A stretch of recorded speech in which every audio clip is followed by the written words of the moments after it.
محمد ابو تريكه عامل خرم في دماغ ناس كتيره قوي. عمرو اديب منزل تويته وبيقول لك انا متضايق والله ان يعني ازاي يا محمد ابو تريكه يبدا اعلان وينتهي الاعلان بيه. طبعا هو يعني مش بيقول لك ان هو متضايق، هو قالها انا فرحان ومبسوط، لكن طبعا باسلوب سخريه، وبيقول لك هو ده مقام الاهلي هو ده. احنا نفخر ان يكون محمد ابو تريكه هو اللي يبدا وينتهي بالاعلان. انت عايز ايه اكتر من انه اعلانه موجود في كل حته في القنوات المصريه اون ودي ام سي؟ انت عايز ايه اكتر من ان محمد كامل منزل شكر لسياده الرئيس عبد الفتاح السيسي، بيقول له شكرا ان انت وافقت ان محمد ابو تريكه يظهر في الاعلان؟ انت عايز ايه تاني من ان الدوله بتقول لك الراجل ده بريء ما عملش حاجه؟ انتوا عايزين ايه من الراجل بعد 9 سنين قاعدها في الغربه ويمكن 10 كمان عشان خاطر حضراتكم تكونوا مبسوطين؟ وكله بلا استثناء عارف ان ابو تريكه قدوه، كله بلا استثناء عارف ان ابو تريكه اخلاق، كله بلا استثناء عارف ان ابو تريكه حاجه نفتخر بيها كلنا سواء في المجال الرياضي او حتى على المستوى الانساني. خرم كبير قوي معمول لهم، وما اعتقدش ان هم هيفوقوا منه قريب ابدا. خلينا نروح معاك لحسام المندوب. حسام المندوب منزل تصريح يضحك، بيقول لك انا هعمل طلب احاطه اتحاد الكوره ولجنه الحكام في مجلس الشعب. وحضرتك ما عندكش خبر ان الجمعيات الاهليه والمنظمات الاهليه مش من حق مجلس الشعب ان يقدم لها طلب احاطه؟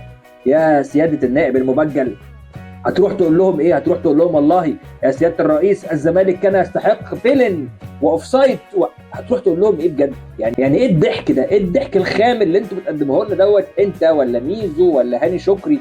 بجد دمتم اضحوكا. نيجي بقى الخبر المباراه الوديه ما بين الاهلي والزمالك. كلنا نمنا في امان الله، صحينا يا باشا قال لك والله في الاهلي والزمالك هيلعبوا في العراق يوم 13 مارس، خير ان شاء الله.